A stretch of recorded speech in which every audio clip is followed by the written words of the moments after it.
السلام علیکم، میں ڈاکٹر ذاکر یونان سے اور 26 اکتوبر کے واقعات۔ 26 اکتوبر 1968 کو پاکستان ہاکی ٹیم نے اولمپکس میں آسٹریلیا کو شکست دے کر چیمپئن شپ جیت لی۔ 26 اکتوبر 2015 کو شمال مشرقی افغانستان کے ہندو کش پہاڑی سلسلوں میں 7.5 شدت والے زلزلے سے 398 افراد ہلاک ہوئے اور 2550 افراد زخمی ہوئے۔ 26 اکتوبر 2012 کو برما میں تشدد جھڑپوں میں 64 افراد ہلاک ہوئے۔ 26 اکتوبر 2005 کو سال 2006 کو چین ہند دوستی کے سال کے طور پر منانے کا فیصلہ کیا گیا۔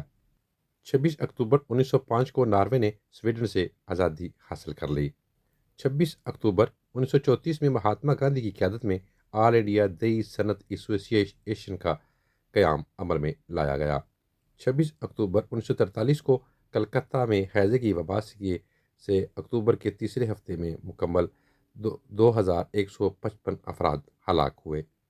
26 اکتوبر 1947 کو راجہ ہری سنگھ جموں کشمیر کو ہندوستان میں ضم کرنے پر اتفاق کیا اور یہ ایک بہت بڑا ظلم قرار دیا گیا۔ 26 اکتوبر 1947 کو عراق پر برطانوی فوج کا قبضہ ہوا اور پھر وہ قبضہ ختم کر دیا گیا۔ 26 اکتوبر کے حوالے سے یہی معلومات تھیں۔ اجازت دیجیے، اپنا بہت سارا خیال رکھیں۔ ٹیک کیئر، اللہ حافظ۔